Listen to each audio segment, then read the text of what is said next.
Sweden की राजधानी Stockholm की एक मस्जिद के बाहर विरोध प्रदर्शन के दौरान कुरान जलाने के मामले में ईरान ने कड़ा फैसला किया है।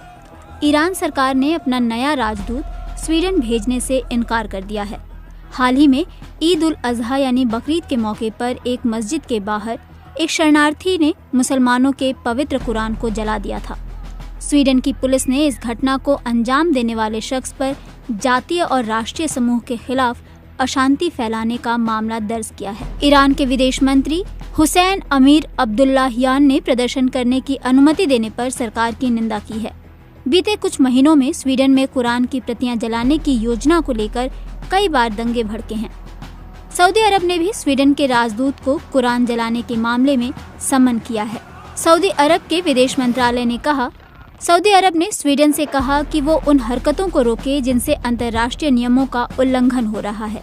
हमें एक दूसरे के मूल्यों का आदर करना चाहिए और सहिष्णु बनने की जरूरत है। मुसलमान कुरान को ईश्वर के पवित्र शब्द के रूप में देखते हैं और जानबूझकर इसको लेकर नुकसान पहुंचाने या इसको लेकर अनादर का भाव दिखाने को बेहद आपत्तिजनक मानते हैं। ईरानी विदेश मंत्री अब्दुल्लाहियान ने कहा कि तेहरान न ही नया राजदूत नियुक्त करेगा और न ही किसी को भेजेगा। ट्विटर पर उन्होंने लिखा, पवित्र कुरान के अपमान करने की स्वीडन की सरकार की अनुमति के बाद उन्होंने राजदूत भेजने की प्रक्रिया को रोक दिया है। इराक के विदेश मंत्री ने भी स्वीडन सरकार से मांग करते हुए कहा है कि वो कुरान जलाने वाले शख्स को उन्हें सौंप दें।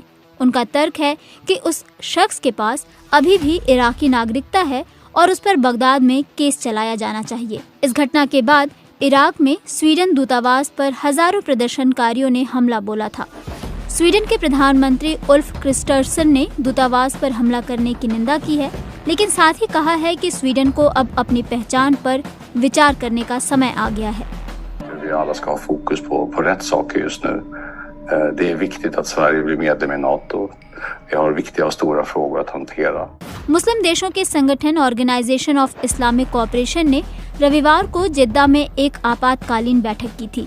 सऊदी अरब स्थित इस संगठन ने अपने सदस्य राष्ट्रों से कहा कि वो उन देशों को रोकने के लिए एकजुट होकर और सामूहिक रूप से ऐसे तरीके अपनाएं जो इस्लाम की पवित्र किताब को जला रहे हैं। ओआईसी में सऊदी अरब के प्रतिनिधि सालेह हमद अल सुहेबानी ने कहा कि ये आपातकालीन बैठक ऐसे घिनौने व्यवहार को रोकने की दिशा में कुछ बेहतर परिणाम लेकर आएगी। ओआईसी के सदस्य देशों ने इस घटना की एक सुर में निंदा की है। वहीं तुर्की, पाकिस्तान, कैमरून और गाम्बिया ने इस पर कड़ी प्रतिक्रिया भी दी है। ओआईसी में पाकिस्तान के स्थायी प्रतिनिधि सैयद मोहम्मद फवाद शेर ने कहा कि पाकिस्तान ईद उल अजहा के मुबारक मौके पर इस तरह की विभत्स हरकत की निंदा करता है। मुस्लिम बहुल देश तुर्की भी इस घटना से गुस्से में है।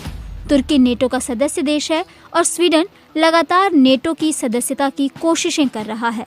इस घटना के बाद तुर्की उसके इस रास्ते में रोड़ा अटका सकता है। ओआईसी में तुर्की के स्थायी प्रतिनिधि मेहमत मेतीन एकेर ने कहा कि संयुक्त राष्ट्र ने 15 मार्च को इस्लामोफोबिया से लड़ने के लिए एक अंतर्राष्ट्रीय दिवस मनाने को मान्यता देने के प्रस्ताव को स्वीकार किया हुआ है, जो कि सही दिशा में कदम है।